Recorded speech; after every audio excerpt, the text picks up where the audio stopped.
I love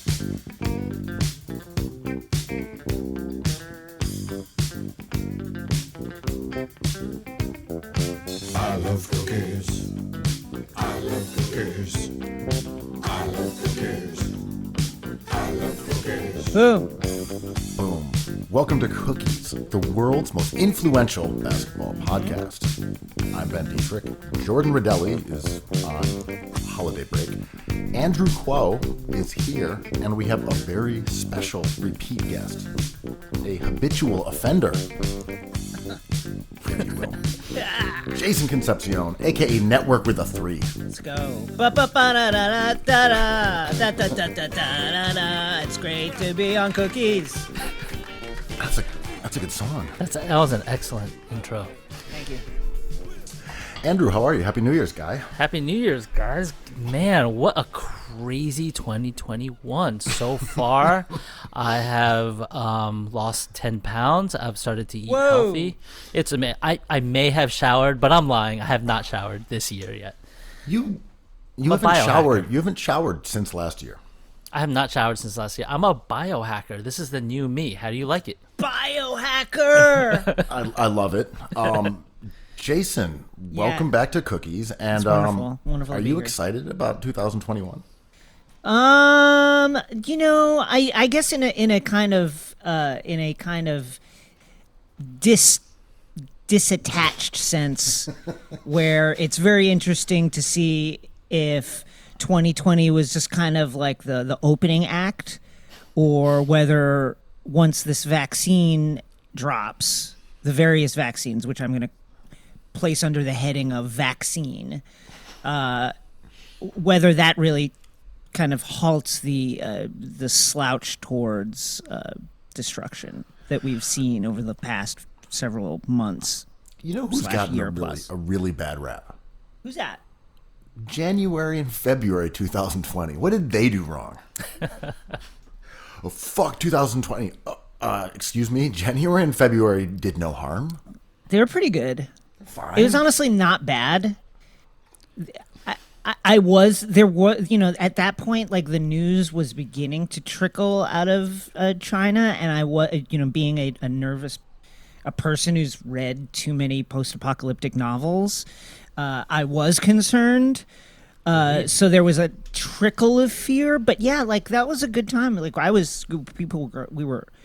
we were blissfully naive to the dangers. We were going out. We were having a great time watching basketball, living our lives. I was regular grouchy before existentially grouchy. I was just complaining about like the cold, the dirty ass New York streets, like seeing my friends that I can't stand. I was just like a plain jerk. Now I'm an existential jerk. I've noticed that about thanks. you. The rise of your existential jerkiness. Can I just take a moment to just say, you guys are putting out literally the hottest. The Cookies gear is the hottest. Wow. That's the shit on the streets.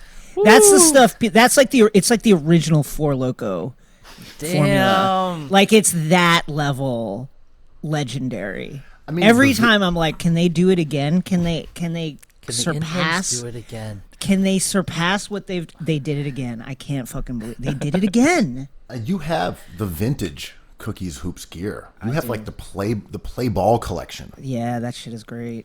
I love it. I love it so much. I feel like you are one of the 4 or 5 people on Earth that has free reign in the Cookies shop.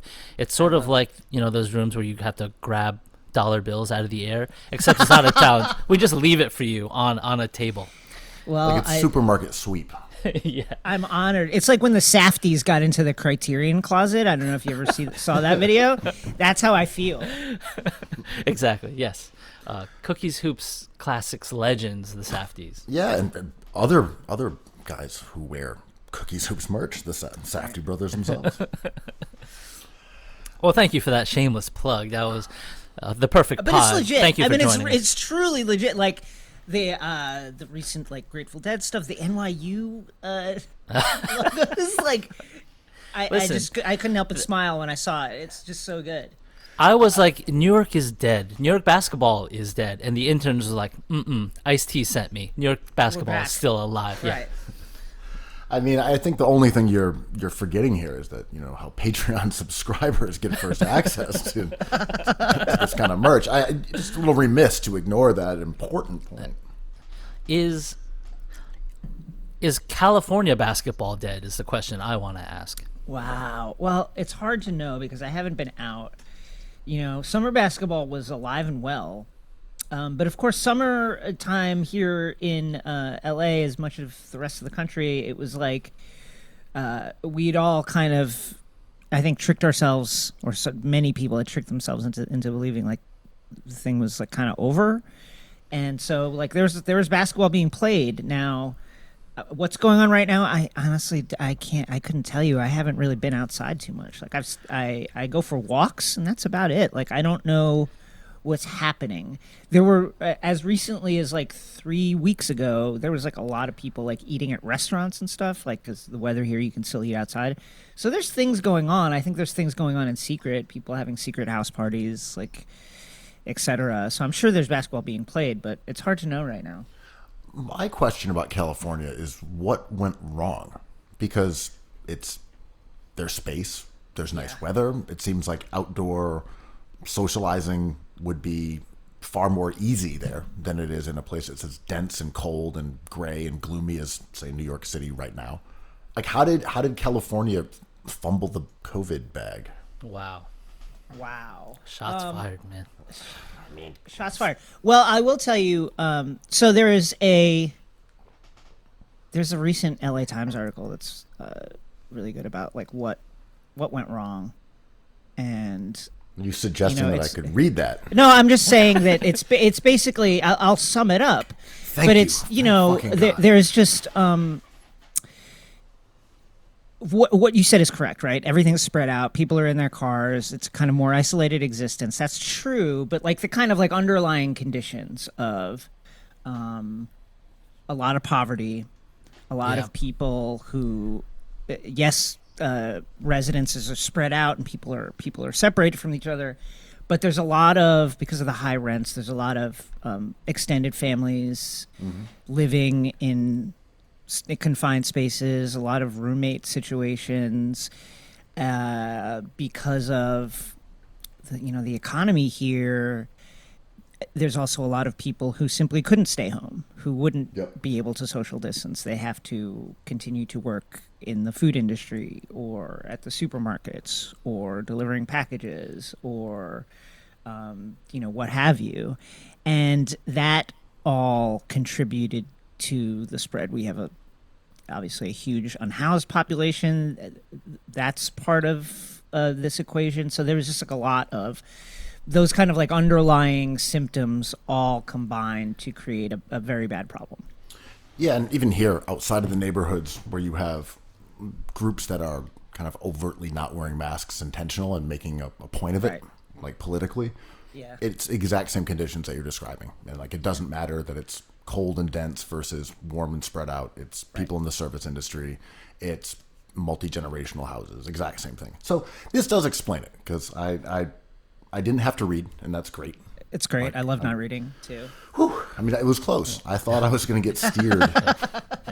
Also, this is like I've heard people say, not right, that it could be like this strain of the UK London version of this COVID thing, which is like what they say 40 to 70% more contagious, and it's been here for months, but we're just finding out about it now. So maybe in LA they found someone in Colorado with it who hadn't left the country, so it just could be a more powerful strain that is starting somewhere like LA. I mean, I know people who have it in New York, so have the new strain. Yeah, they got that new shit. They got. Really? I turned automatic downloads off, so I'm hoping that it doesn't just come through. But yeah, that's a scary one, and obviously, like it's just kind of here. Yep. I mean, honestly, I feel like 2021. Let's just pretend COVID doesn't exist. Eat in restaurants. Just like I'm moving on. I'm over 2020.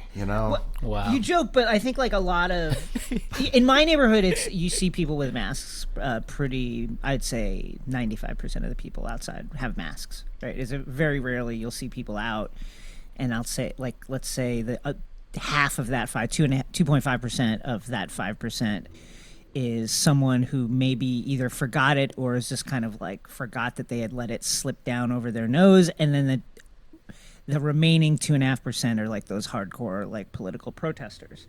There's also like a vibe here in LA that I would describe as like too hot to die. I like this.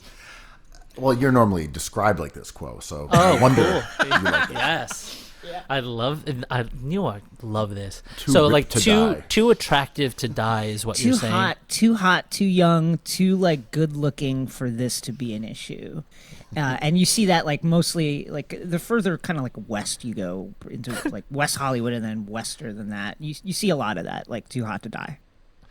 There was a news article about ravers in France last night and New Year's Eve. On New Year's Eve, it was not, in fact, in Paris. Don't but trigger it was, me about this rave stuff.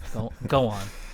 And they were raving. The cops showed Were they up. on drugs or were they just dancing? I mean, they had a lot of Julius Randle jerseys. They were under an overpass. Mudvayne was being played. Oh, so it's a Mudvayne. full-on rave. Okay, Full-on right. rave, okay, They do well. it their way. But they were raving, and the cops showed up like, hey, can you stop raving? But they said this in French, I would presume. And the ravers said no. The rave continues. They started pelting the cops with the rocks and bottles, and then lit one of the cop cars on fire.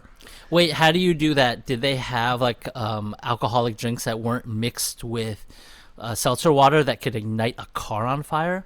Like a Molotov prior to ingestion type of thing? Yeah, did they have just a bottle of vodka lying around?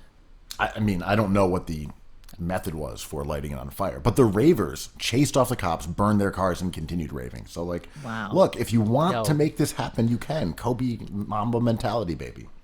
Ketamine is a powerful drug, man. It really is. The K-hole will take us all. It's like I didn't mean to create a Molotov cocktail from my adult beverage, but the K-hole took me there.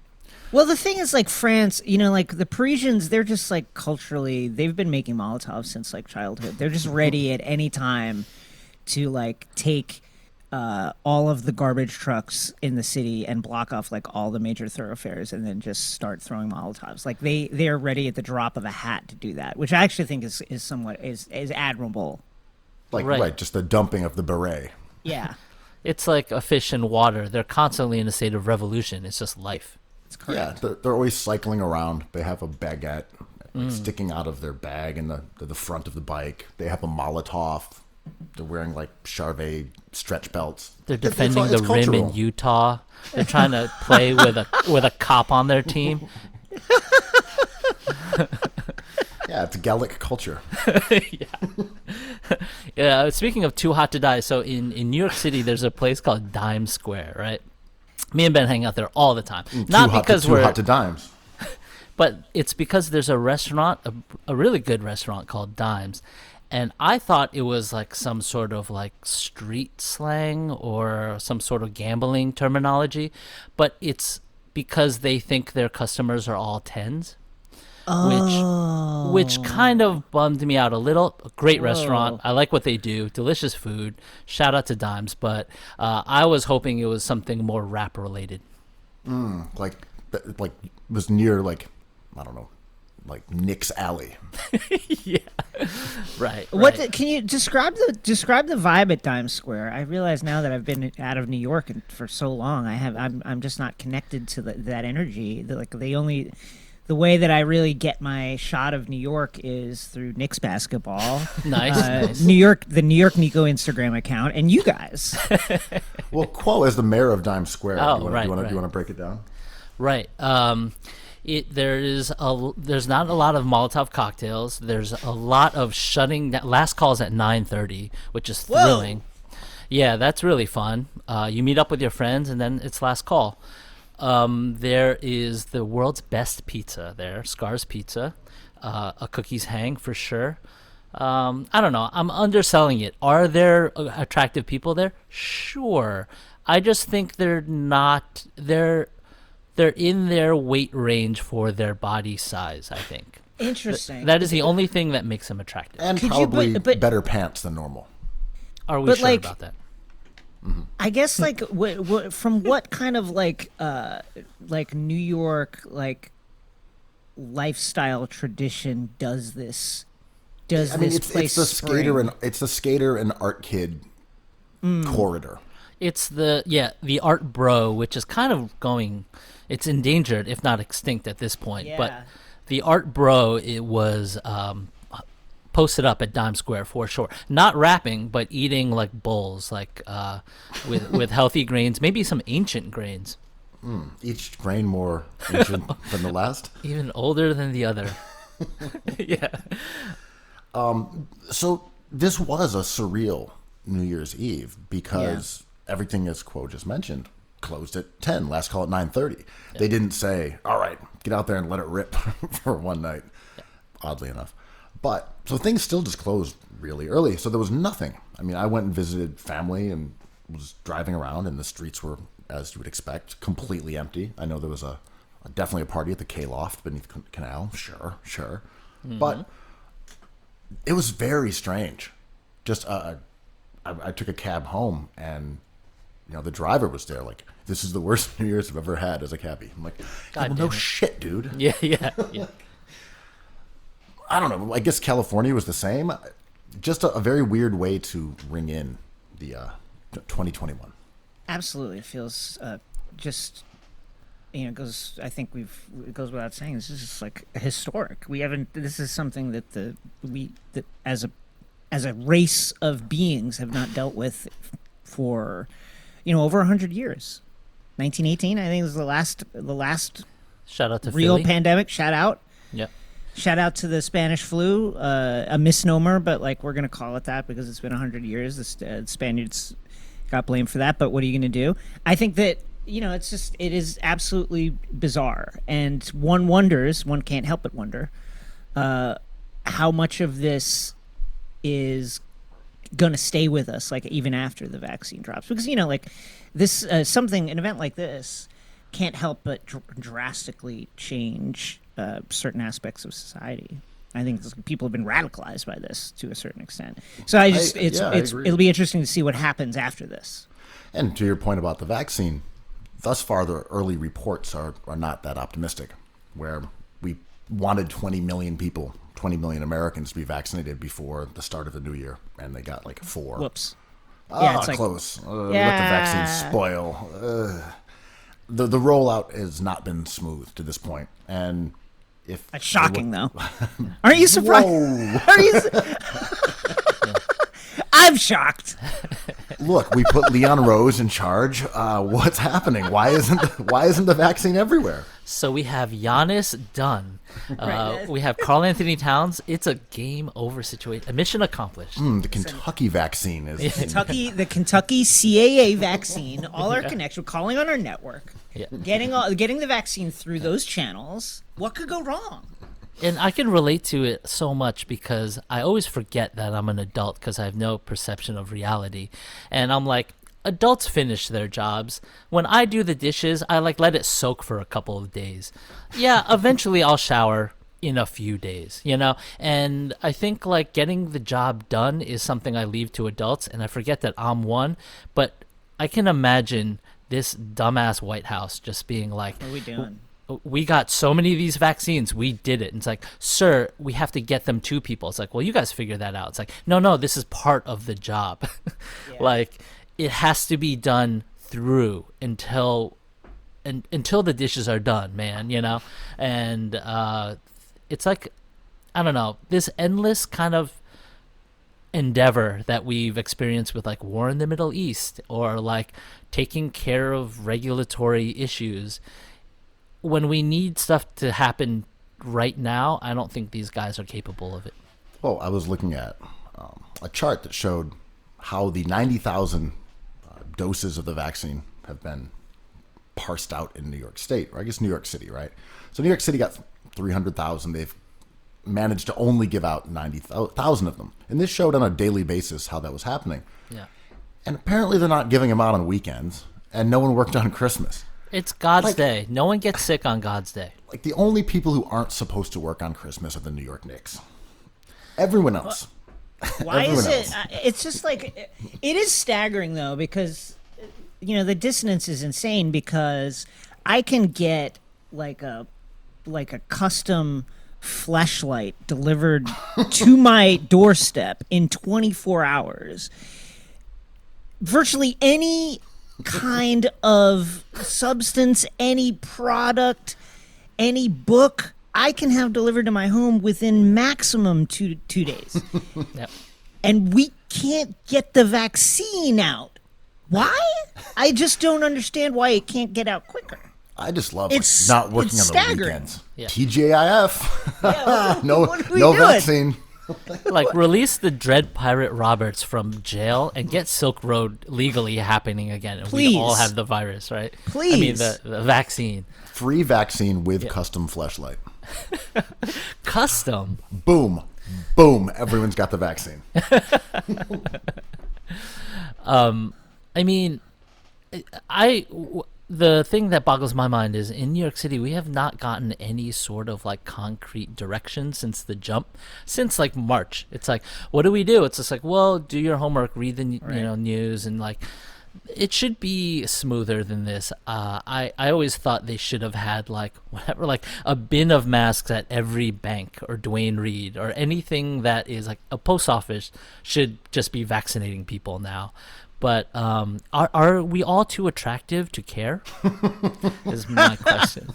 I mean, I'm not a 10, but I might be a 6, and maybe I don't need to worry about this virus. Well, you are certainly too hot to die.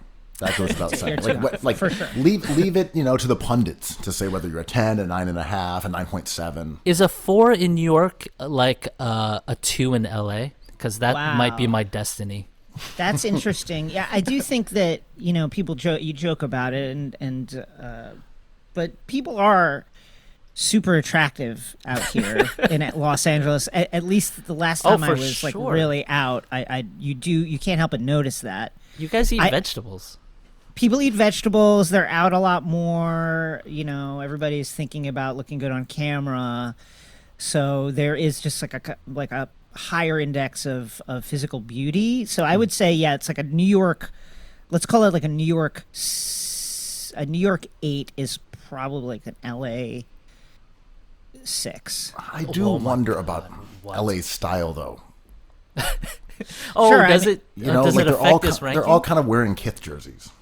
Wow. No, I think that there's subsections. There is a lot of like, I'm wearing the full like Kith drop box, right? And then there's a lot of like kind of neo cowboy, neo western kind of vibe, like Coachella everyday kind of, with the kind of like the felt fedora sun hat and the real kind of like flowy canvas and kind of corduroy like materials. There's different vibes here. Which is your formal Algonquin headdress? That's cultural appropriation. I don't personally do that. That was a test and you passed. Thank you. Still got some New York in you. So does the LA style, so I always thought, because it's so beautiful in LA, and for like 5 hours every day, you don't have to wear an double extra large cookies sweatshirt with a puffer with a scarf, and With Knicks shorts and maybe, I don't know, a pair of Wallabies. Right. Maybe even armored Knicks shorts, Wallabies, no socks. You wear suede shoes year round. That's right. And so, people have to be or people are more conscious of being in shape. In New York, we kind of let ourselves get that pizza body, that pizza 10. I love in a Times pizza Square. body, man. Oh man, I'm working on it right now. But does the style, like, are you California 8? But when you put on that suede fedora, does that knock you down to a 6? Well, I think it's all in the eye of the beholder. It's hard to. Yeah, it's hard to really know, because a lot of it is just like what energy are you bringing to it. Yeah, it's like your profile picture looks great, but then you showed up wearing some sort of New York Knicks jersey. Well, I do that, yeah. Yeah, I mean, are you embracing the sort of new aginess of Los Angeles? Like, do you go to like Erewhon, and do you like go hiking on Runyon Canyon? Are you into like the wellness sounds nice. crystal? Well, things? I lived like 2.5 minutes walking from Runyon Canyon for quite a while, so I did walk there quite a bit, and that is a place where you are come, face to face with the stark reality that everybody here is physically beautiful and really, really in shape. Because you'll see you're just tormented by this. Well, no, but that's like you have to listen. Like you have to come to terms with it. You just have to figure out a way deal with that. But I haven't I'm feeling this, yeah. I'm not into. I haven't like gone full like crystals and astrology. I actually had to Google what Erewhon was when I saw Naomi Fry tweet about it, and so I wasn't sure what it was. Is it a mythical creature in Lord of the Rings? It sounds like it. Like it's the daughter of Right. Elrond. Right. But no, apparently it's a supermarket. Is that correct? Yeah, it's a very high-end, organic. Pretentious is the wrong word, but it's like a wellness. It's it's an expensive luxury wellness supermarket. What is so great about it? Like, pitch me about it. So this is a Whole Food. This is like a step up from Whole Foods and that ilk of store. Right. It's like Whole Foods on, I guess, organic steroids. Right. It's like you talk to a staff member and they're mulching like vegetables like in their pockets, like in the pockets of their aprons and stuff. That's what it's known for. Is this some Dina DeLuca shit where it's just like kind of the same, but it costs twice as much? Also probably accurate. I mean, I don't shop there. I'm not in LA. Dina DeLuca, at least it was like stuff from, there was like Italian olive oil and like sheep's cheese from Vermont. Like it was. I love that place, man. Rest in peace. R.I.P. Yeah. It was hard to walk out of there with any sort of value, sort of like the Knicks, but like it was nice to window shop there, and I felt so extravagant. And sometimes you'd see someone in there in the Broadway location, and you kind of like your eyes would meet, and you'd quickly scurry off, because it's like there was a shame aspect involved. It's like I can't afford anything here, but I will purchase a $30 box of chocolates for my mom. Oh, easily. I saw Philip Seymour Hoffman in the Dina DeLuca on Broadway. R.I.P. Wow, did you see what he bought? Ooh. I did not. I just saw him there. I just kind of like was like, oh, that's you. And Rochester, New York legend Philip Seymour Hoffman. Baller. What movie did he play hoops in? Along came. What's that? A Spider or Polly? Along Came Polly. Yeah. Yeah, I mean, I don't know. My mom took his death pretty hard. She was like, "Hey, do you see Phil died?" I'm like, "What are we doing? First name basis? You've never met him. Who calls him Phil?" It's Knicks legend as far as I'm concerned. That's the part that really hurt me. Seeing him courtside with his kids at the Knicks games, that was like, oh no. I mean, speaking of deceased New York legends, no shortage of them. Yesterday we found out that MF Doom, Oh my God. like legendary rapper, apparently died on Halloween, from my understanding of the post that his wife put up on Instagram. That she announced his death yesterday, but it had happened 2 months prior. Whatever the case, that's suitably weird for MF Doom and everything about him.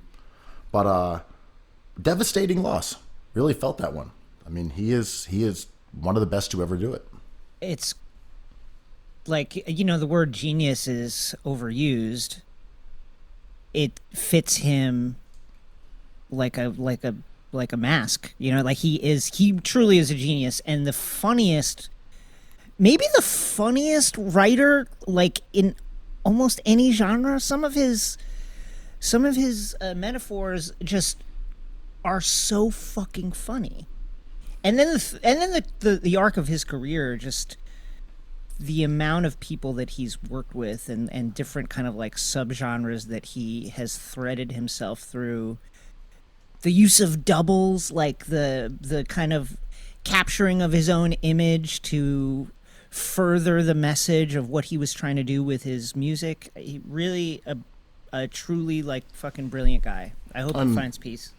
And even, what you were saying with his later incarnations, as varied as they were, like going back to him as a member of KMD and Zevlov X, and being around, there's photos of him and Eazy-E and Dr. Dre. There's photos of him and Tupac.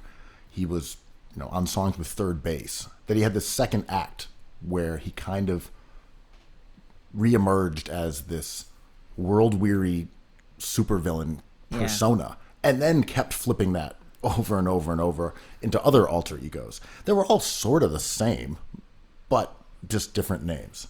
It was a distinctly 90s move, right? I feel like the influence of the RZA cannot be understated, but to create all these different like super characters out of your own persona was kind of a late 90s tradition. Kool Keith did that a lot, so hearing this news was it was sad, and because he was uncontroversially beloved but never quite popular, and he was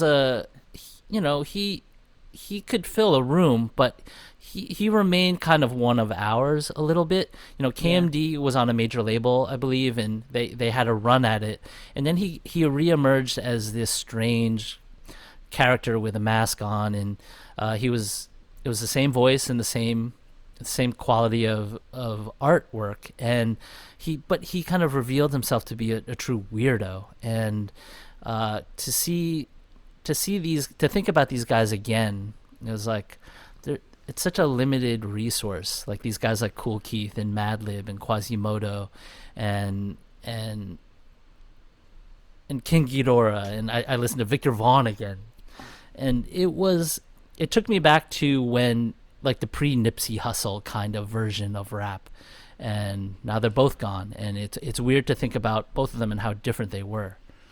Doom falls into a category of early 2000s guys that I'm just going to use the phrase word nerd. That's not anything. I think that's a good way to put it. Used, but he was one, Cam'ron was one, and Ghostface was one. And I felt like those were the three guys that I cared about. And if you liked one of them, you probably liked the other two. And they all kind of were around the same period of time. And it was that exact same thing. Like they had these dense, multisyllabic rhyme schemes with off-the-wall references. And like no one had really done that up until that point in that way. Like not only technically proficient and highly skilled and playing by the rules, but also incredibly weird. Yeah. And I think that was what was really cool about those three guys that did not really exist prior to them, at least in my mind. Yeah, I think to your point about this being like a really 90s move of creating the identities, I think the difference with with MF Doom was, RZA obviously is coming from a place of intense success, major success. For sure. Kool Keith, Dr. Octagon, and Sex Styles, like those were weird. Those were like kind of underground hits. Like those you heard those a lot. MF Doom never kind of broke through in the way that Kool Keith did. Didn't have like a Blue Flowers, say, but to your point, it was kind of ours because he never broke through in that way. Even in the subgenre level, never really became. There was no kind of iconography beyond the mask. Like there was no signature track that you could go, that was the one, like with Blue Flowers or Sex Styles with Kool Keith. So it really does hurt because it's the one that it was the kind of like the best kept secret in a way. I found him to be one of those guys that it was hard to get what everyone loved about him, and then it clicked. Right. It wasn't someone that you could say, check out this track and maybe you'll like it. Right. I remember sitting with Operation Doomsday. I bought it at Fat Beats on Fondlem Records on a CD. Played it a couple times. I'm like, it's all right. And then a couple plays later, all of a sudden, it just twisted. And it wasn't that I cared about particular songs. I just wanted more Doom. It's him. It wasn't, you got to hear this track, he crushes it. Nah, it doesn't matter. It's just Doom. I want to hear him say things. I want to hear him say like weird non sequiturs and see what words he he twists like macaroni into new phrases that no one has ever said on a rap song before. Yeah. And I think the thing I loved about Operation Doomsday was, the delivery of rap has so much bravado to it. The RZA, Ghostface, Cameron, all the greats. And we defund Wist on Cookies, but the thing with MF Doom was there was a melancholy to it that I really loved. He seemed kind of defeated. He was depressed, and like a track like Rhymes Like Dimes was a sad rap song. And he had this, this persona of like, I'm a supervillain, I'm Dr. Doom. Here's all these samples. I am larger than life. And then when you heard him rap, you're like, oh, you're a sad dude, man. Yeah, that's a great way to put it, because Cameron, other voices of that era, it was more it was like transcending your tragedy, right? In the most ostentatious way. Whereas MF Doom was like processing these ongoing heartbreaks, almost like a kid whose like dad walks out and says, "Oh, my dad didn't leave. He's like an astronaut. Like he's in a space station right now." That was the whole MF Doom persona. Yeah. And that kind of like distilled, but also that distilled melancholy, that kind of sadness that's held at arm's length by this really elaborate backstory. Yep.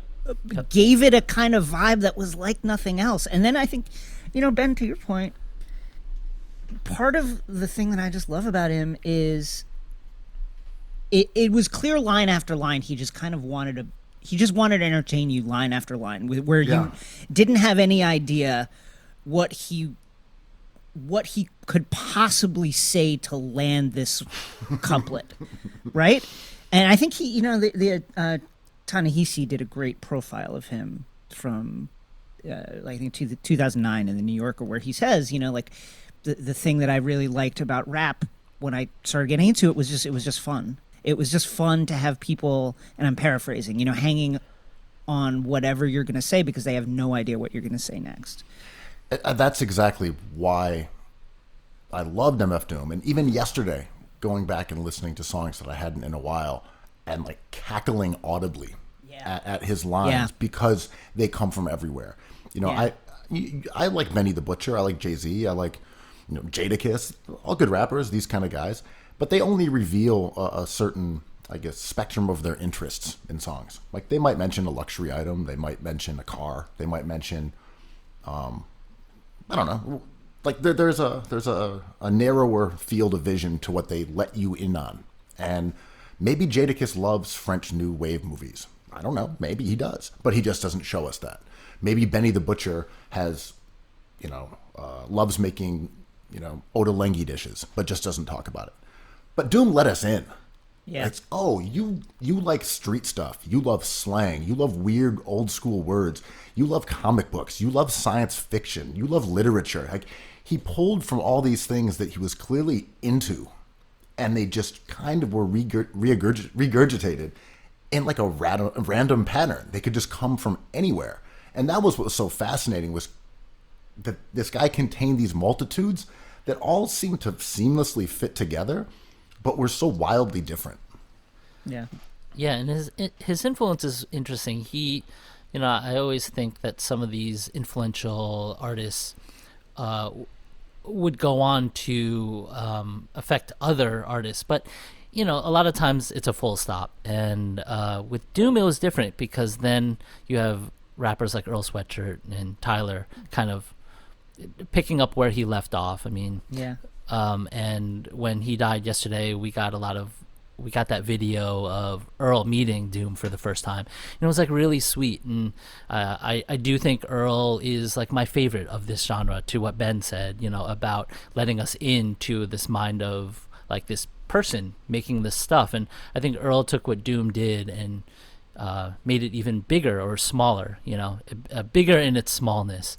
And this kind of, his death was heartbreaking because this kind of experience we have with these certain artists is really personal. Do you guys know the specifics on why he wasn't allowed back into the United States? Yeah, he was born in the UK. I don't know why. was trying to figure out if he or 21 Savage was the best grime rapper of all time. But there was something where, like, he was banned since like 2010 or something, 2011. Passport issues. He's not a U.S. citizen. I mean, that's also crazy because I associate him and the things he talks about so much with like a Gen X part of New York, and those connections of these various subcultures like comic books and karate and rap music that were present in RZA and Wu-Tang, and a lot of kids I knew who grew up in New York, like they were into these things. And with Doom, it all makes sense in this bizarre way that I get it. And it's also mixed with a guy who's talking about like selling cocaine. Like it's not backpack rap in this dorky sense. Like he's talking about street stuff and using slang that was probably incomprehensible to people outside of New York. I would claim he was maybe the epitome of backpack rap, right? Backpack rap is a derogatory term, but I love it when people say like hipster and backpack rap. I'm like, those are great things with people who are psyched on a certain vibe. And when I think backpack, I think Doom immediately, right? I think he qualifies as what a backpack rap listener enjoys, but I'm saying he wasn't like nerdy rap specifically. He was embraced by that group, but he was kind of just doing something else. Yeah, I think that's. I think what we're saying, what we're kind of like orbiting around, is that he gave permission to like a genre to a generation of rappers to rap about stuff that's not luxury items, that's not the trafficking of narcotics, that's like broader and weirder and more personal and in off-kilter ways. But it also is not the sum total of what he did. He was just into like having fun with words and like, and just referencing strange things. It's one of the rappers that I just will read their lyrics because it's it's a great lesson for anybody that's trying to write anything funny about how to be funny. To write something unexpected, set people up for a metaphor that they think they understand, but then comes at them from a completely different way. And just from a rhyme scheme standpoint, I love how he starts like his couplets with these like, I can't even do a great example of them. Are you gonna start? Please start rapping. Can you bars. Throw some bars down? No, some bars. Again, he doesn't even use this, but just something like G Willikers, and then he just uses that as his rhyme scheme. And then he starts the next one, he's like, abracadabra. Okay, now I'm using that. Right. Like this, he just pivots within these verses off these phrases so casually that it's like he just is inventing ways for himself, like little challenges. Yeah. Okay, here's a funny phrase. Now let me just rap off of it. There's a distinct flavor of experimental music that kind of was forever lost with high-speed internet. And, I'm talking, it starts kind of with the Knitting Factory and whatever that is, and like what people did with jazz and indie rock and noise, right? And then it kind of creeps into rap at this point a little bit with Kool Keith and Dr. Octagon. That was so odd. You got two different versions of that, right? The Moax UK version, this beautiful packaging with like this severed green, I believe it was a foot on the cover, with all these mysterious singles and remixes by like jungle artists. And then the American version has a pus head drawing on it. With I believe like a skeleton holding another skull or something, and it's kind of like the way experimental music seeped into rap. And after Operation Doomsday, which was kind of like a low-key hit, he put out Special Herbs Volumes 1 and 2 on High Times Records.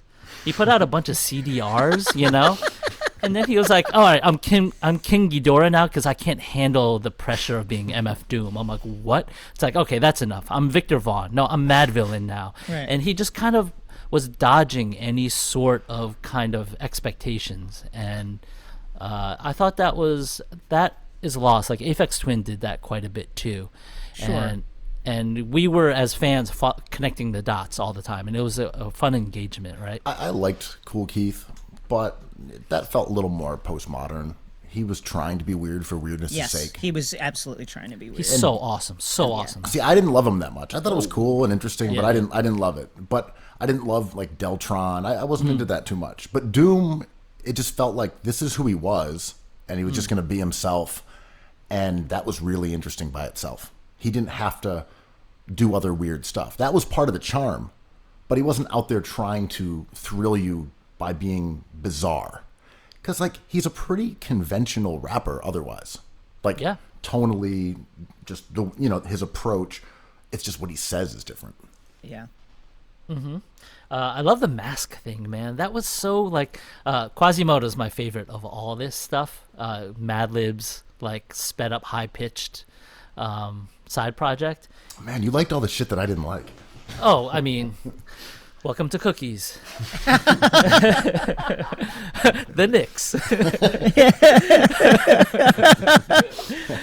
Mudvayne. Yeah, I mean, but yeah, at some point, like, Doom got a little conventional to me. It felt a little rappy after a while. Like Madvillain might have been the last time I was really obsessed with Doom. I wasn't into Madvillain that much. It was cool, good album. I liked songs on it. Yeah, it just did not hit me like Operation Doomsday and Victor Vaughn personally. I mean, it was we're talking Doomsday came out in '99, so like Wild. Did you see that Twitter beef between Young Thug and Jay-Z this week? Thug was just like, I got more hits in a versus, I would crush him. I got anthems, and I'm like, Mr. Young Thug, should you drop the Young moniker? Because you've been out for a minute now. It's two adults arguing about music. I love to see it. Well, we were kind of talking about that in basketball last episode, when we were comparing Trae Young to Steph Curry. But sure, Trae Young is not better. Jason, have you heard this bullshit? Let Ben, me hear it. What is your take?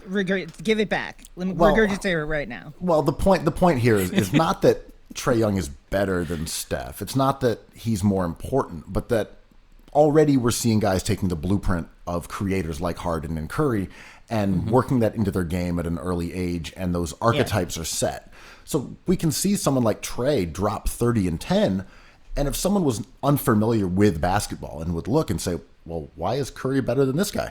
This guy's putting up 30 and 10 assists, 30 points. Like he's super efficient. Why is Curry better? And you're like, well, he is. And that's kind of what I'm thinking compelling. of. Yeah. And it's the same idea with Young Thug. It's like, well, Young Thug, you're not young anymore. Right. Like Steph Curry he's still the present, but he's actually the past. Mm-hmm. Because his accomplishments are literally in the past. Doesn't mean he's not great today. But we're already seeing in genres like rap, because we are old, we are seeing people who are like the children of Harden, the children of Steph. Like 2 generations removed from LeBron, basically. Tyler, the Creator's old, man. Like, Earl Sweatshirt is old now. Well, I'll say, do you feel like it's speeding up? Do you feel like the internet and like the various channels that are available to people to connect through the internet, whether it's social media, whatever, do you feel like that it's made these kind of the normal cadence of the rise and fall of genres and styles and artists? Do you feel it feels to me as if it's faster than ever now, because you can be influenced by something and take it in and process it and then copy it at such a rate that it feels like artists just the children of a style just emerge almost immediately now. I mean, part of that is the democratization of technology, right? Where it used to be, by the time you would see a video from, say, a rap group like Wu-Tang, that song had been on a white label that had been given out to radio. It was around New York City. Magazines heard of it. And then a video pops up on the box. And like Method Man is wearing like a Philly Blunt sweatshirt or something, and you're like, I'm gonna go get that. I think there is some truth to that, jacket. Though. Yeah, right. It's that things started more regional. Things started with more of like an established industry with gatekeepers. And you're right. If like A$AP Rocky puts out a video wearing something today, people can just go online and literally buy it within minutes of seeing that video. Yeah, it makes me. I saw that 6ix9ine documentary. I believe it was on. Yeah, same. Yo, that was incredible. Pretty wild. Pretty wild. What a compelling dude who is a motherfucking dick, but like he is interesting, and it seems like he popped out and jumped into the scene out of nowhere, but he's been doing this for a while. Like, he was focused. He's a careerist, right? Like, Well, explain his come up in terms of what that documentary explains. well, the come up was his end game, his goal was just to be famous. And I think being a rapper was a byproduct of being YouTube famous. So I think his desire to shock people, almost in like a jackass kind of way, being like, I'm going to say things that enrage you. I'm going to do things that enrage you. And I'm going to put myself in a perilous situation because I'm an artist. And I'm this kind of artist. And the rapping, he's never been a good rapper. He was never a good rapper. It's not like he got worse, but he was a compelling dude who had who understood what people wanted.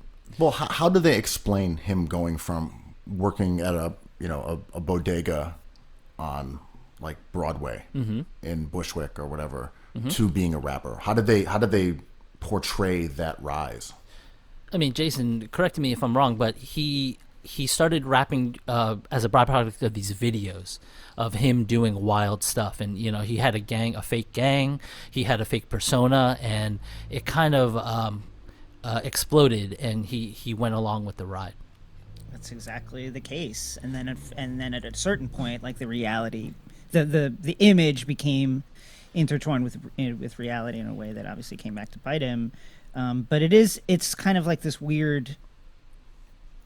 It's like how to troll people and find success is basically like his whole strategy was. I'm going to be the most shocking, most trolling, most outrageous person, and it's very strategic. I mean, I don't think he's a morally vacant human being, but everything he did was pretty much what he set out and planned to do. Mm-hmm. So I talked to this guy, and his name is P, and he claims, and this is his stories he told me, that he met 6ix9ine when 6ix9ine was working at that bodega, and 6ix9ine would ask to take photos in front of his car, and he looked cool in front of his car. So this guy says, I'm the one who gave him lyrics, I'm the one who gave him his outfits, his style, Wow. and we put the whole thing 6ix9ine together. originalist, yeah. I mean, this was with the guy, his whole backstory, and I don't think they get along now. And I don't know how this shook out in terms of what was going on with like Treyway, what was going on with record labels. I don't know any of that. But this guy says, I'm the one who made him watch the movie Gummo. And he was showing me, his pants, and they were kind of that the crusty style with all the patches and seams and things all over it. And he has like a Gummo one on his pants. And he's like, I'm the one who made him watch Gummo. That's why the song is called Gummo. I'm the one who wrote his lyrics. I'm the one who put him in the studio. He's like, I created him.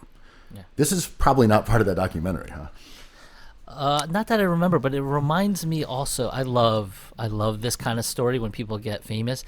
There was this really, I forget which podcast, the Theory of Everything, I believe, where someone was like, I gave Moby all of his ideas for play, and he became like a multi-platinum superstar with millions of dollars, and it's because I lent him this like 10 CD box set. And the podcast is him going to Moby's house to get that box set back, and him being like, you stole all my ideas, and Moby was like, you're kind of right. I feel two ways about this. On the one hand, like that kind of story is in no way specific to 6ix9ine. I mean, you go back to, Soulja Boy saying Drake got everything from him. Like this is Legend. In any creative endeavor, there's going to be He stole my whole stories flow. like this. Yeah. Like whether you're a writer, whether you're an actor, whether you're a comedian, whatever it is, there's always going to be some influence on you that was in some way transformative, and that influence is going to be able to say, oh, well, I helped create this artist. That's just kind of like part of how it works. Like, I'm not a fan of I think people who steal flows and ideas and jokes are shitty. On the other hand, I also think that there's a thing where, when someone's like, this person stole my idea, there's a lot of times people who complain that their idea got stolen are people with not a lot of ideas. You never hear a person who has a lot of ideas complain that somebody stole their idea. I had one idea. It was incredibly successful. Someone stole it from me, and after that, I was cooked. Yeah. That was my thing. My thing was for Avatar, the movie series. That was my shit. Yeah, I mean, Jasper John says, like, to make an artwork, just take something and do something to it and do something else to it. Yeah. And, on Cookies, we're always trying to figure out, like, which ball players are modernists or postmodernists, right? Which ball players reject the idea of the religious aspect of what we've seen and start fresh, and which ball players are like Kobe Bryant, who see Michael Jordan and be like, I can do something more to that, and have or I can do less. I can take that and embody that. I'm a Jordan originalist to the bone. Right. But this is why we love Kyrie. Because there was a clip last week of Kyrie driving in and kind of doing a one-legged stop and then sort of bounced backwards off of it and hit a little jump shot. And it's like, yes, of course. The way that we saw the Euro step work, and then it turned into a shuddering sort of like skittering step back jumper. Right. And now here's the next thing, and Kyrie's going to figure that out. It's going to be changing directions with that same two-step rule that turns into like a fadeaway jump shot, a Euro step back sidestep into a scoop shot. And that's why, to me, he's like the most fascinating basketball player. He's like the emotional Allen Iverson. There's something about Kyrie that pushes the game and conversations and ideas forward, whether he means it to or not, whether it's natural or it's something that he is trying to troll. Like, Kyrie just naturally has that ability to push things forward. It's an interesting point. I'd like to, if we could just for a second circle back onto the idea of like postmodernism. To me, like, I guess when we're describing like players who push things forward, who add another layer of style and or meaning to what it means to play basketball, what it means to like execute plays on a basketball court. What takes that into the postmodern? Postmodern to me means, I always take it to mean a continuing distancing of something from its original meaning. Like distancing a symbol from what the symbol used to represent. Yeah, I would say that Kyrie is a futurist, not necessarily a postmodernist. Yeah, and I get confused with futurism and modernism, right? Because it's like it's kind of the same ethos, and of course, you can break it down into the fine hairs of the meaning. And Jason, I know what you're talking about, like. It's confusing to see what the pop artists did in the 80s, right? Because it seems modernist, but they call it postmodernism because it's a generation after the war era and post-war era artists where we came up with these terms. And how is Andy Warhol, I sound like a douche, but how is Andy Warhol influential? Like we say he's influential, but let's talk about it. Like, what did he do? Why is he so relevant? And he wrote a book about this called From A to B and Back Again, and it was about this whole idea, and it directly correlates to basketball a little bit, I think. And I read postmodern ball players as people who have a certain self-awareness. So when Kobe Bryant steps on the court, he's aware of Michael Jordan. When Donovan Mitchell steps on the court, he's now aware of not only Michael Jordan, but also Kobe Bryant. And he's trying to do something to it. It's like the idea of the double or a reflection of yourself. Like we were talking about Philip Seymour Hoffman and Upstate and Ben's parents in Rochester. One of my favorite movies ever was Schenectady. And that is like the ultimate annoying postmodern movie, right? Where it's just like so entrenched in the self-awareness, it becomes traumatic, kind of. Yeah, I mean, I kind of view it as like weirdness for weirdness' sake. And I think that does happen in basketball, but it's associated with the people we regard as eccentrics. Like the Rodmans or Ron Artest. MF Doom, right? This is the eccentric pod, right? For me, I think when I think postmodern, I think about like the perfect nexus of profound and bullshit. You know, it's like that knife's edge where you're not sure if this person is just like absolutely making like, you know, here's a fucking Campbell's soup can. This is a work of art. You know, are you shitting me? Or wait a second, are you actually saying something that's really pretty trenchant about mass consumerism? I honestly don't know. And I think Kyrie is a lot like that. I don't like, he is profound. He has been profound, particularly over these last several months with kind of uprisings that have been going on in the U.S., his support of WNBA players, his support of social issues. He's been profound. He's also been like wildly bullshitty with the flat Earth stuff and various other things, like his kind of like misreading of the relationship between the athlete and the sports discourse that is kind of the ecosystem that supports the athlete. So I think that in that sense, yeah, Kyrie is kind of like the perfect postmodern athlete, because I don't know if he's deep or if he's fake deep sometimes. It felt like you were just narrowing down on Ben Simmons' 3-ball. Like I was like, I know where we're Here going. we are. I was waiting for us to get here. Perfect. Like, is 100%. he just taking the piss? Or is he saying something trenchant about modern basketball's over-reliance on the corner three? Right.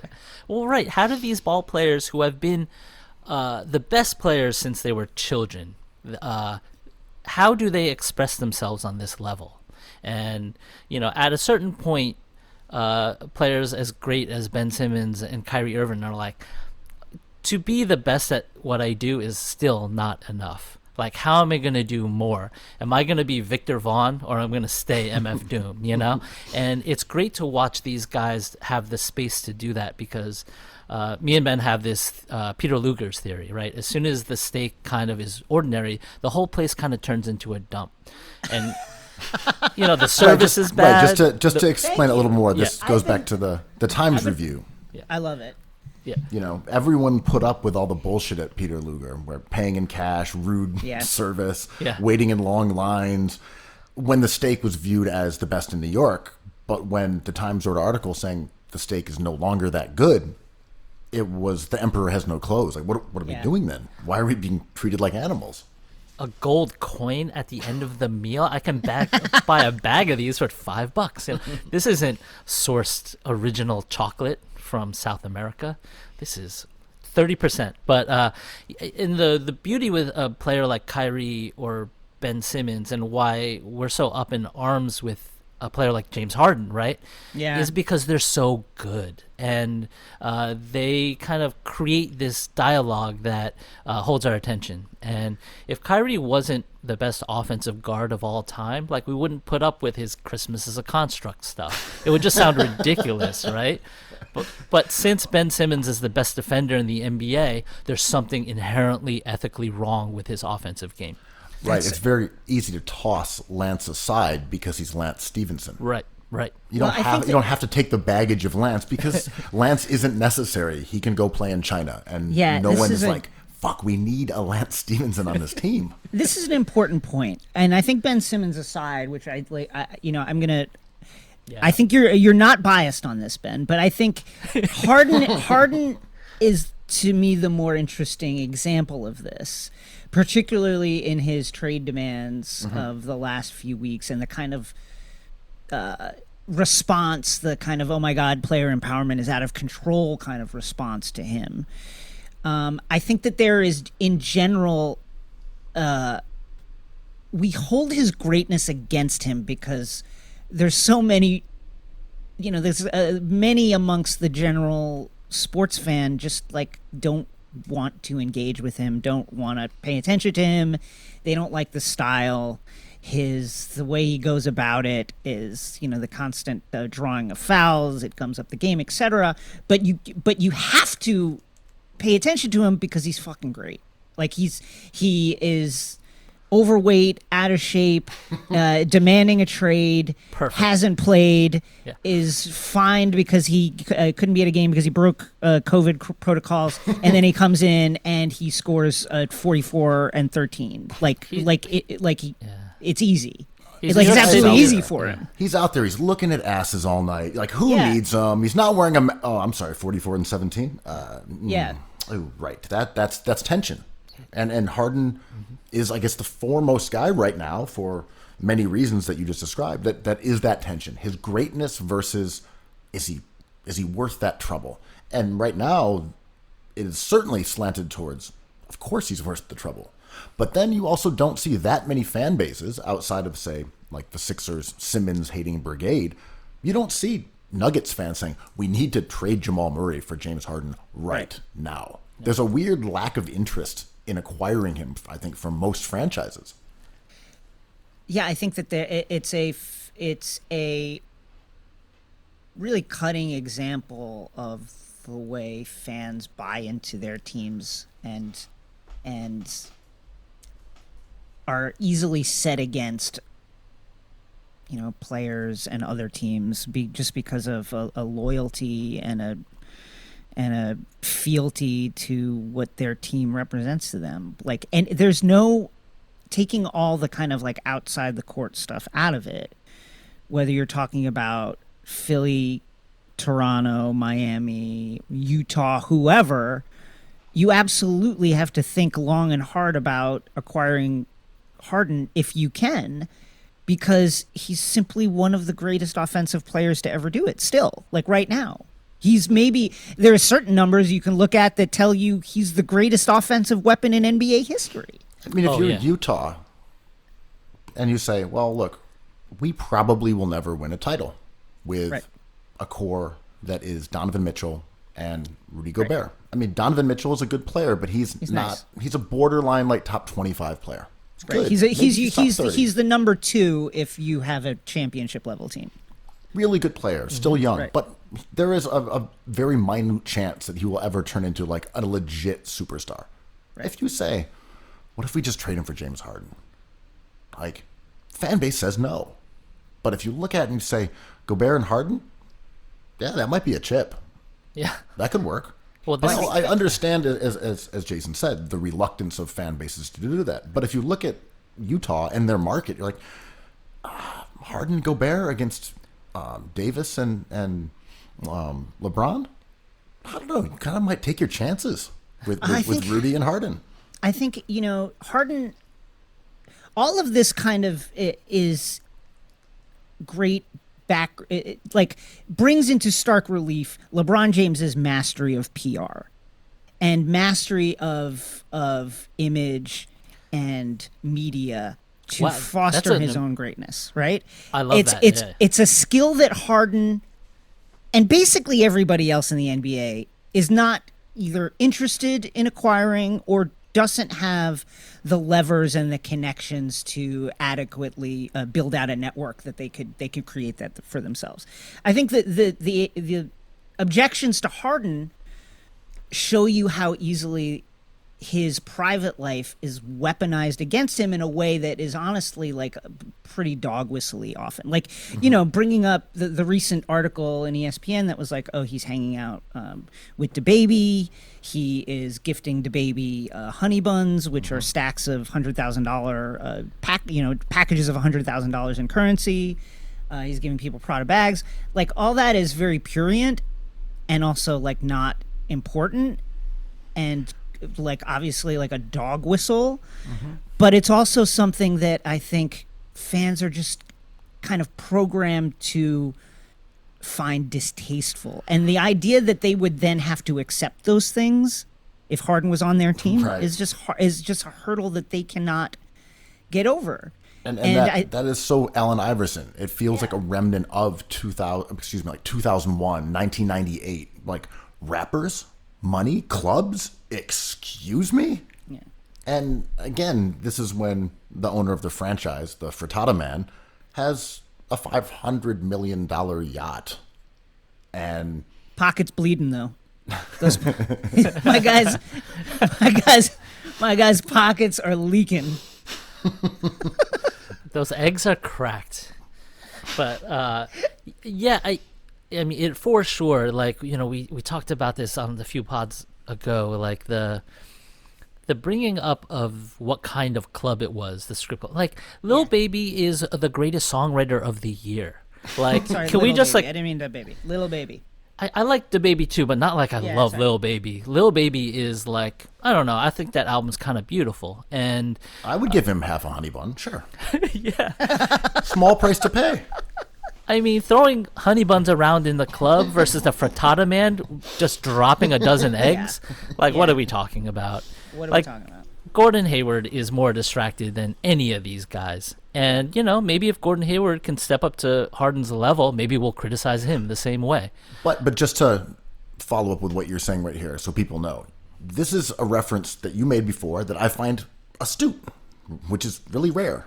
But that you said Gordon Hayward is more distracted than James Harden because he has 4 kids. Facts. Oh, it's a That's nightmare. fucking facts. Concentrate on hoops, man. You're having too many kids. True. It's true. Yo, you're running around taking care of these kids like a responsible father. No Focus time on for your hoops. craft. Yeah. Maybe you wouldn't get hurt all the time if you weren't, watching your children, raising them to be, I don't know, whatever he's raising them to be.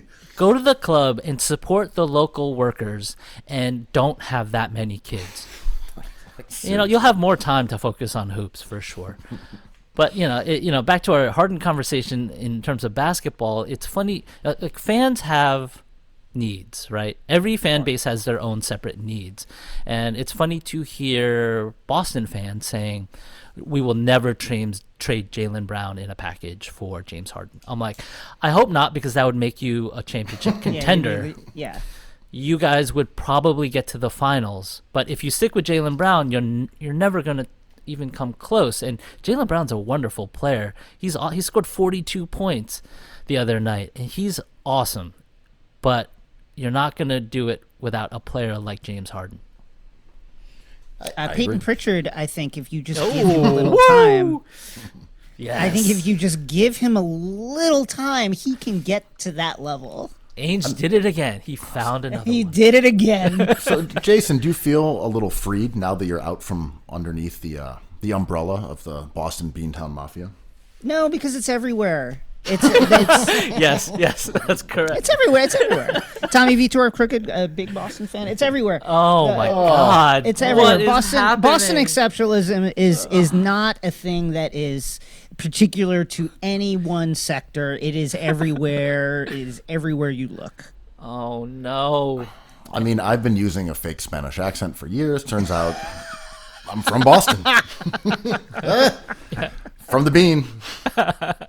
I really, in real life, have a thick Chinese Mandarin accent, but your culture is my costume, Ben. But yeah, go I ahead, do go not. ahead. Yeah, no. That is. It's just everywhere. You feel it. You feel it everywhere you look. It's all around. The little green hand. Yeah, that little green hand. But so NBA desktop. What I was curious about was that from a visual standpoint, it's you and it's your computer screen. When you go behind the scenes on that, like how big of a production actually was it? It was really pretty small. Really, our crew was, six people. Myself, Jason Gallagher, director, Dylan Berkey behind the camera. Then we'd have Dylan and Mose Bergman editing, maybe a little bit of help there, and Matt James, who did a lot of the artwork, who's like the art director for The Ringer, and used to do social for various comedy outlets. He used to work for the Kroll Show and stuff. So he would sit in just like pitching ideas in the room. And that was basically it. That was it.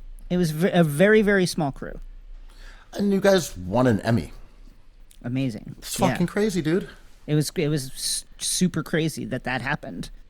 Yeah, considering our, I don't know what our budget is, like on a daily, if you would add up everybody's, salaries for the 2 days it took to record and produce a normal show, but it was, probably 1/1000th of the shows we were up against, MLB baseball and Inside the NBA, etc.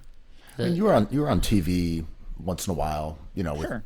the programs they did. But having that, did you notice like your sort of Q rating, your recognizability go through the roof? Are you talking about the show, or are you talking about winning the Emmy? I'm sorry about the show itself, because I Yeah, I remember mean- I was on there once, and you called in, and I was somewhere in like the basement of a spa or something, and This is like a Turkish bath somewhere in like Astoria.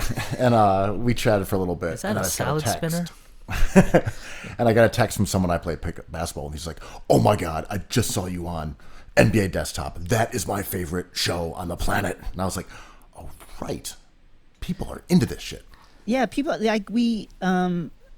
people reach out. It had a fun international reach, which I think was like really interesting. Like there were people who would message me who would be like, "Hey, just so you know, I'm using your format to cover Formula One." Like there was a Formula One desktop guy. There was like some Austrian like politics desktop guy.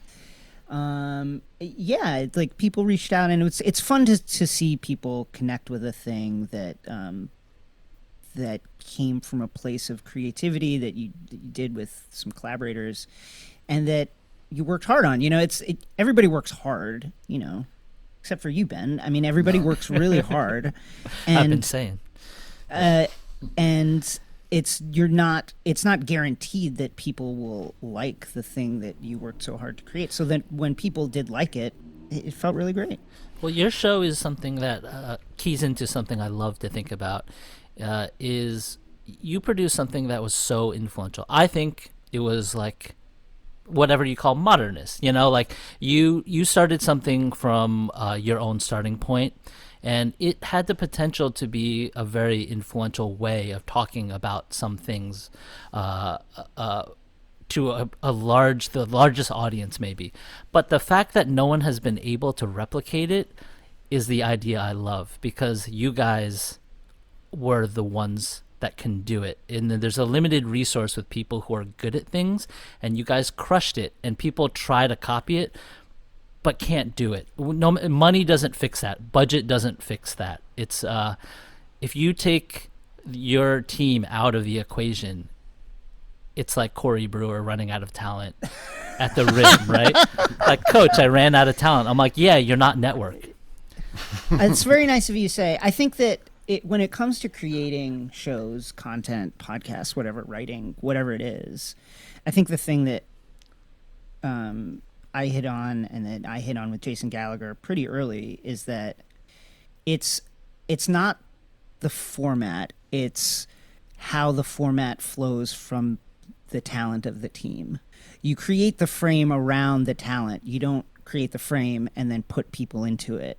And I think that's the mistake that a lot of places make over and over again, which is, we have this cool format, now we just have to find the host. No, it's like you find the talent that's going to drive the show, and then you build everything else out naturally from the things that excite them, because that's the thing that people respond to, is what the talent, the people behind the show find genuinely interesting.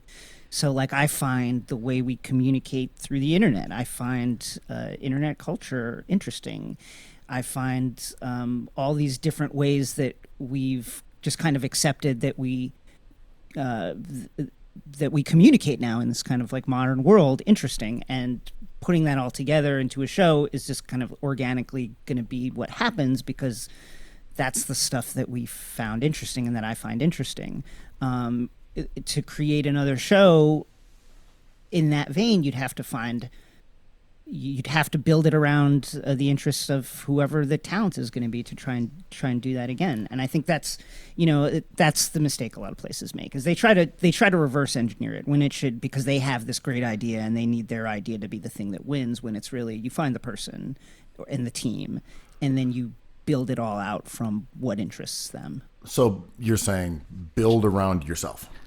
I mean, like as a purely Build around me. From a purely job security sense, listen, I remember when Grantland died, I was like, oh my God, am I going to ever work again? I'm going to be back at like Old Navy. I'm going to be working at Starbucks again.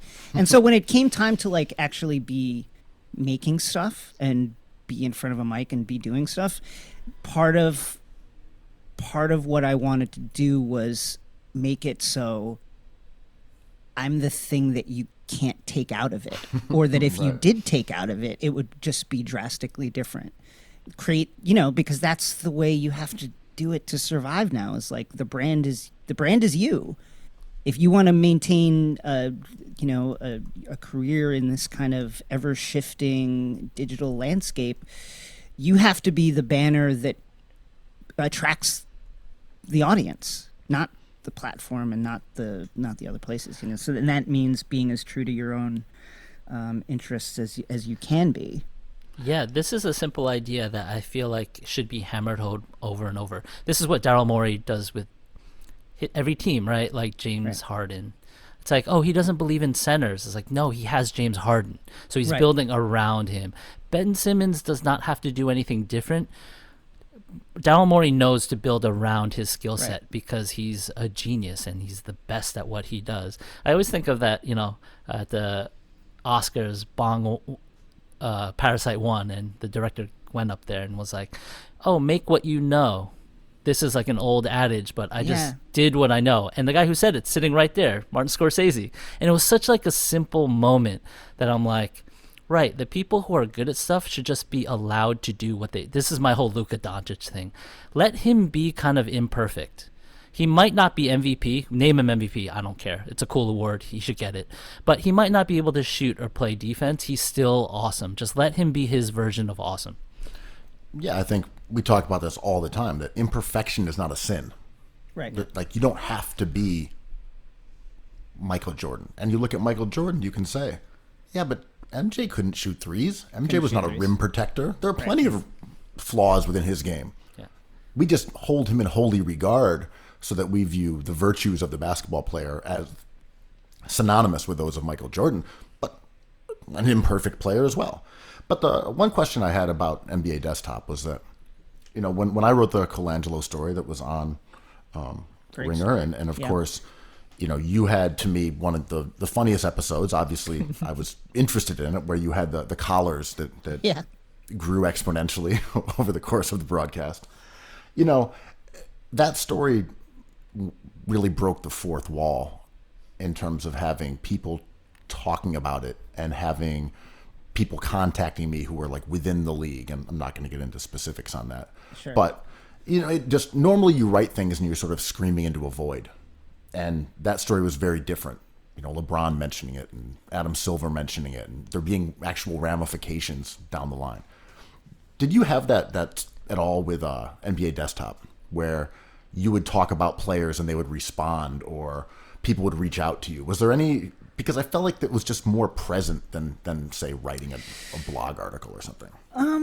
I would have surprising people reach out to say that they enjoyed it. When we recently, one of our final shows, we had a person on who is like a Bloomberg press reporter, and I guess the what's his name, Mark Meadows, the White House chief of staff, his chief of staff. So Mark, the chief of staff of the chief of staff, cornered Justin and was like, "Oh, you were on NBA Desktop. I love that show." Which is like, man, that's a weird connection. So it's just it is.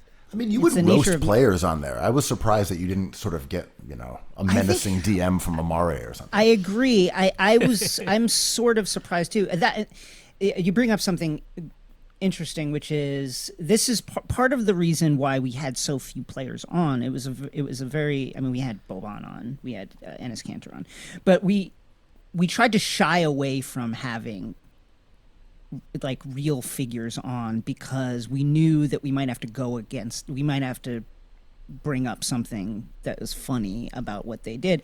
But I think that I think you went with the guys who are, English is their second language. Well, I think that Enes, he won't really get it. He didn't really get it. I mean, that was earlier on in the run. I think that we weren't kind of like the jump where if we say so, or like first takes to that level where we would really shift the discourse. And I think that we also took shots as savage as they could be that were like, I think pretty fair and never kind of punched the wrong way. We went at owners as much as we went at players, I think, and I think that helped in that regard. I know that I heard that Woj was mad at us for a minute. Oh yeah, this was a thing, right? Can you talk to us about that? I just heard that someone was like, I think Woj is mad at you for something. What'd you say?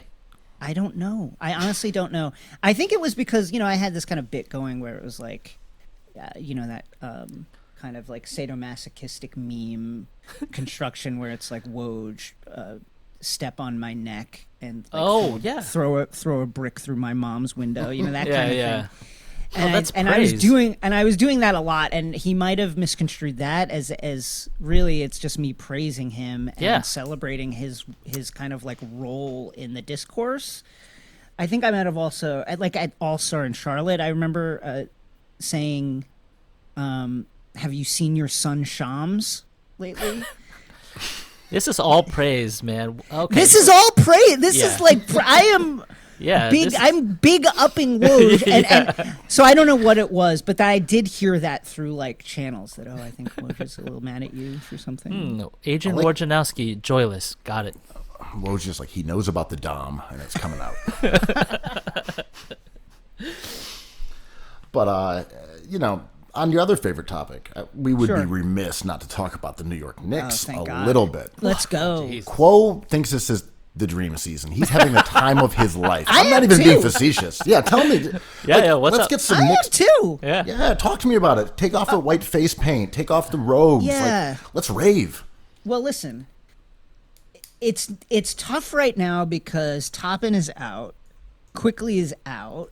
These young players that like are just so promising.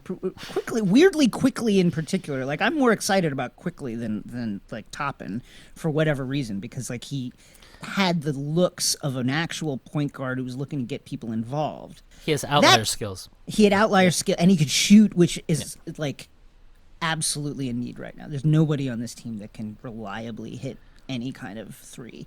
That said, what is exciting about this team is one, there's no expectations. There's no superstar Free like money, looming over the. There's no like build the trade value up and then let's swing a deal for some like over the hill X star. It's just about like playing these guys, and there's a defensive intensity that has not. Yes, it's early in the season. I get it. Yes. It's absolutely a fluke that Frank Ntilikina went 4-4 from three, and Julius Randle like hit a bunch of threes, and they blew out the Bucks. May never happen again. Yes, it's absolutely a fluke that Julius Randle's current play, because if he continues to play at this level, like he'll be an all-star, and that's like incomprehensible. Max him out.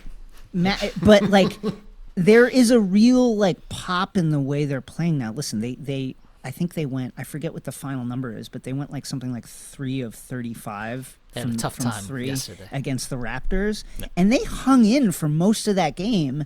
We're leading in the third quarter, and that's all because they're just kind of like playing really hard, and that's just a thing that I appreciate right now from this team. I think Tibbs is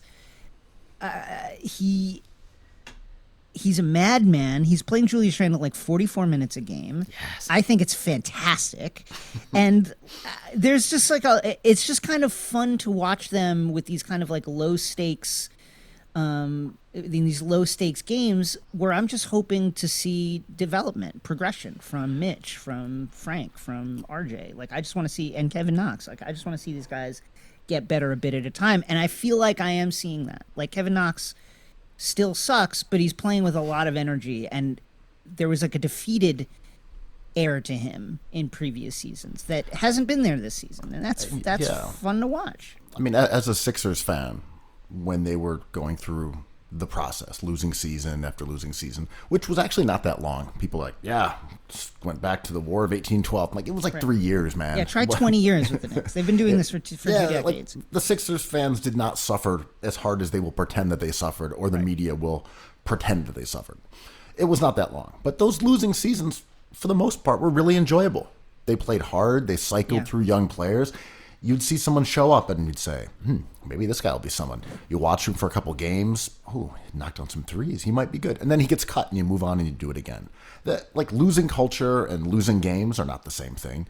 Right. Being a miserable fan, it was far more miserable watching the Sixers last season, despite being on pace for 50 wins, than some of those teams with like Michael Carter-Williams and Hollis Thompson. Like, as you said, expectations are everything. The energy level is really important. Do you think you're making progress? The Knicks winning against the Bucks early on, that was like a key season-defining win. Like, got that under your belt. Oh, you got that under your belt. That was fun. Now we can forget about them. And they can just go on and be terrible. We got a signature victory. That's nice. Every single quarter, I am a dude from the E Street Band in The Sopranos copying Al Pacino in The Godfather, saying, every time I get out, they pull me back in. Right? Yeah. It's incredible. I'm just like, I just want Cade Cunningham. I just want Suggs. Yeah, These guys are stars. And then I see RJ Barrett hit a three, and I'm like, fuck it. I'm willing to risk it all. It's all for this season. Let's get that 8th seed and get swept in the playoffs by somebody. Doesn't matter. So here's a question for both you guys. When you're watching the games, knowing it's in the Knicks' interest to lose, when you're watching the games, can you actually root for them to lose? Of course. Come on. I can't do it. I can't do it. I mean, it is hard. It's easier to do it when I don't watch the games, to be honest with you. Like right now, I just want to see these young guys get better, and the actual results don't matter to me as much as the players that they have right now improving on a game-to-game basis.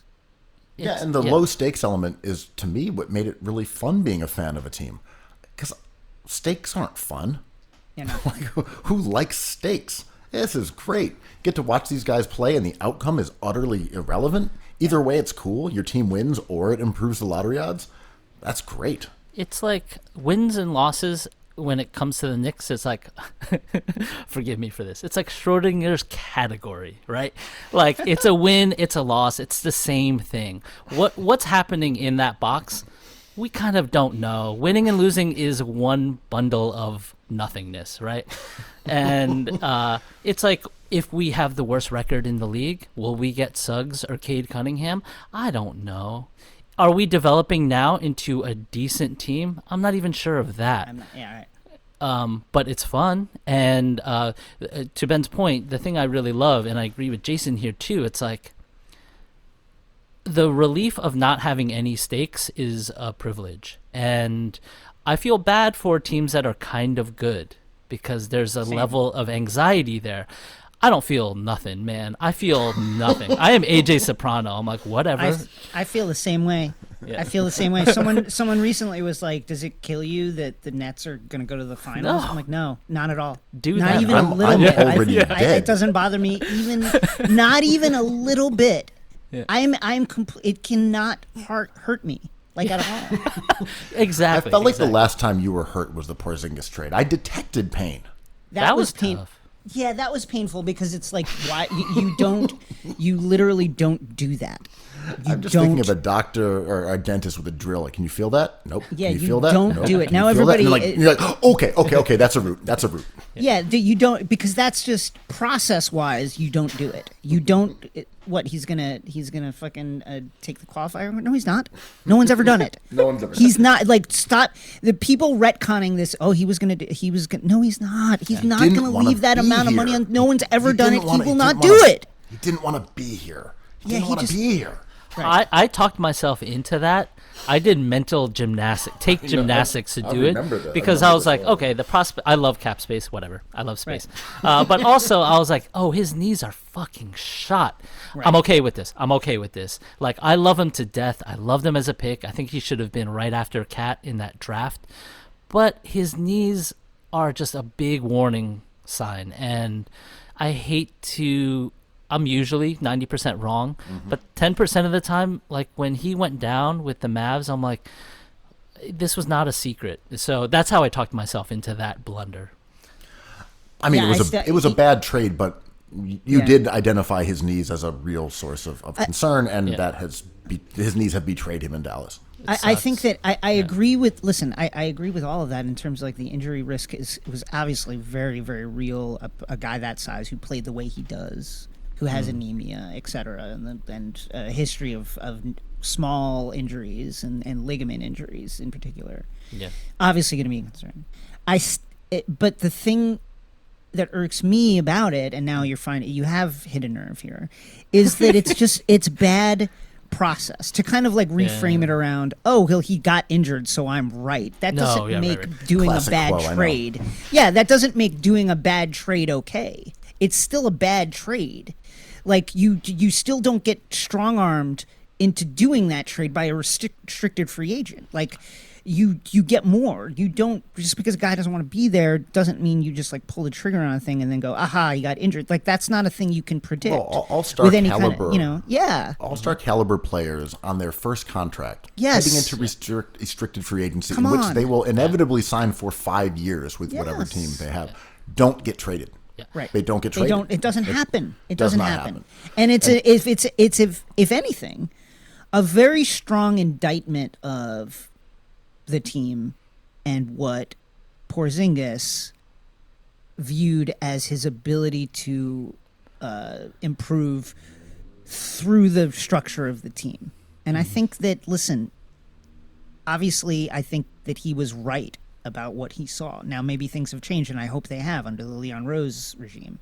But I think like any rational processing of the recent history of the Knicks and the history of the Knicks going back 2 decades would lead a talented young player to say, I need to have some control over what I'm doing within this organization, or I don't feel comfortable entrusting my career to this organization.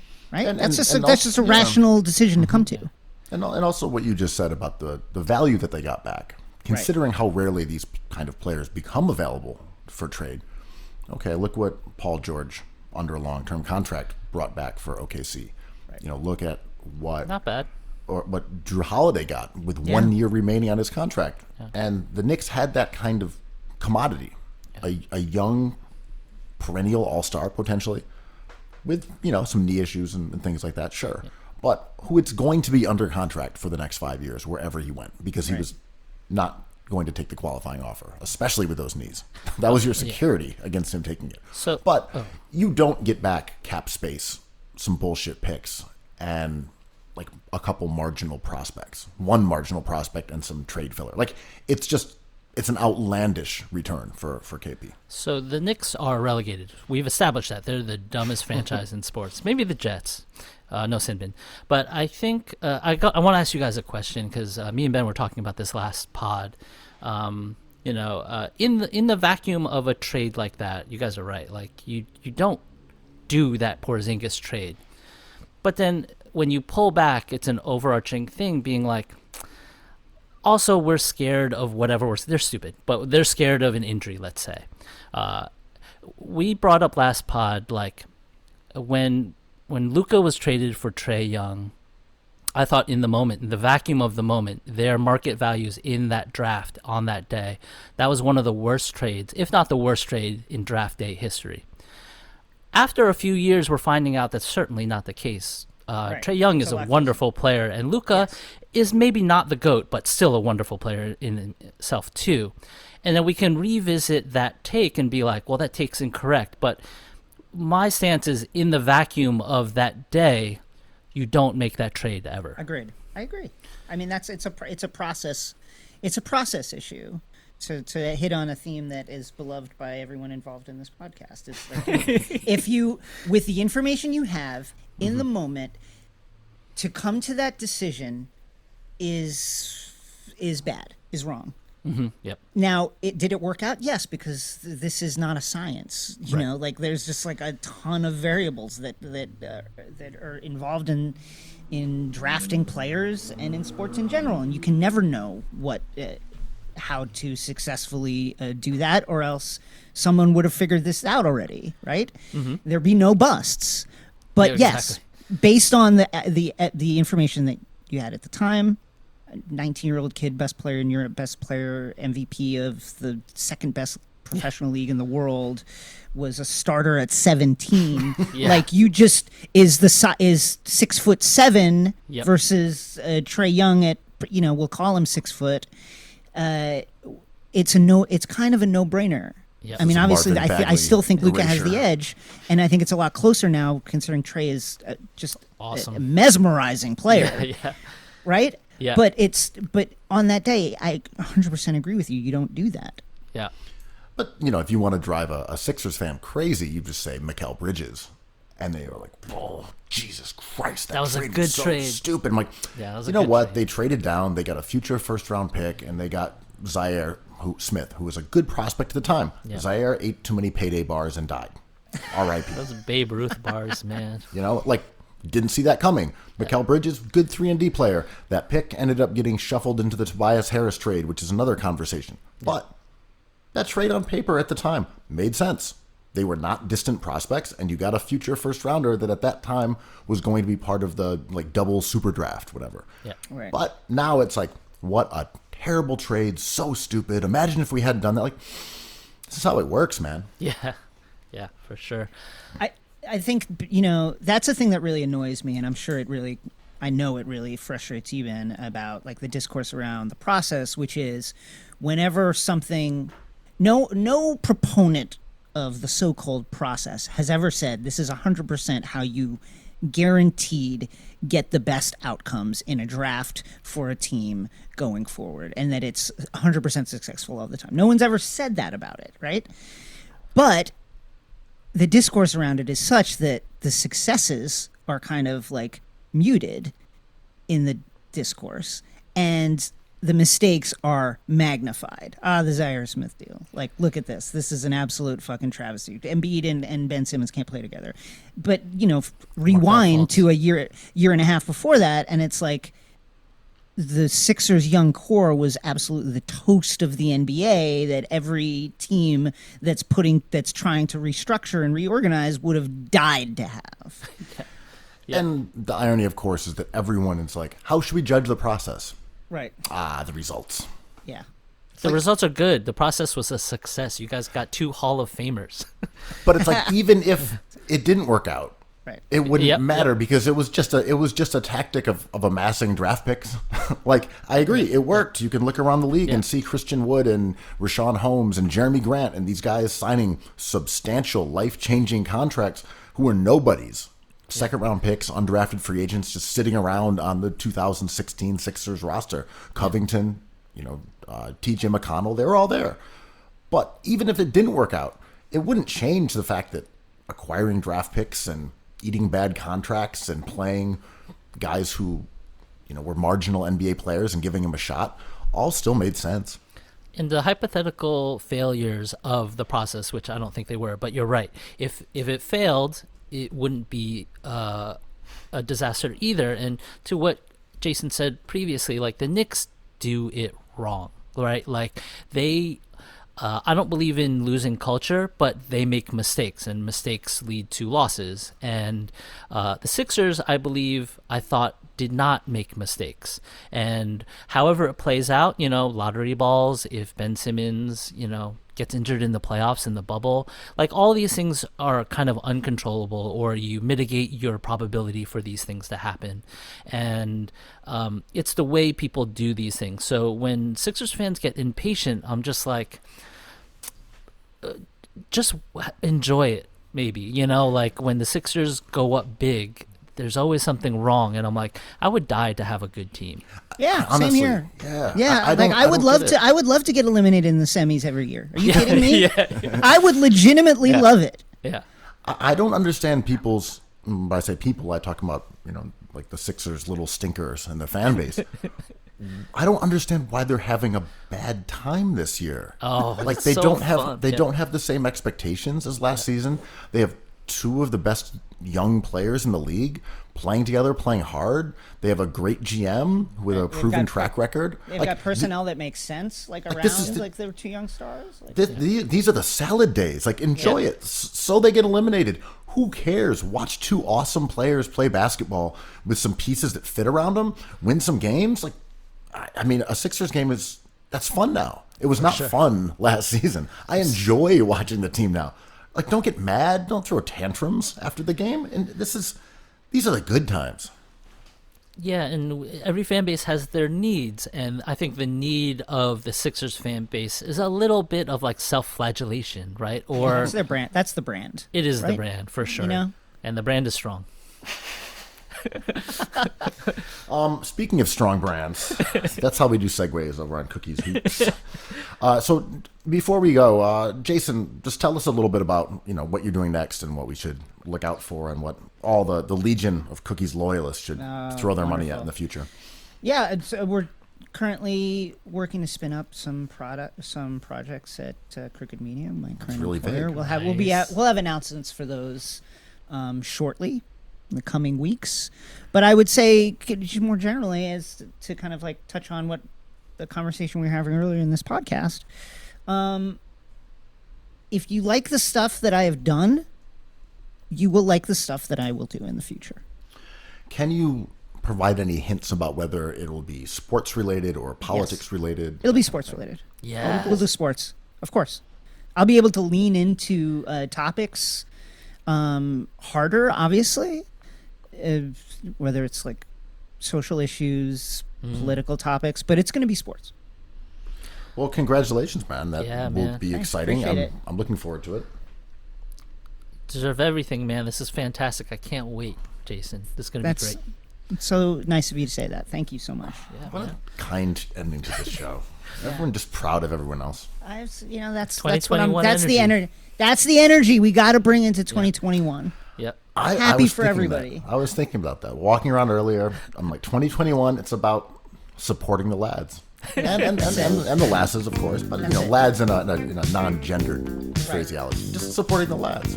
Yes. Anyway, for the lads. I love cookies. Cookies. I love cookies. I love cookies. I love cookies.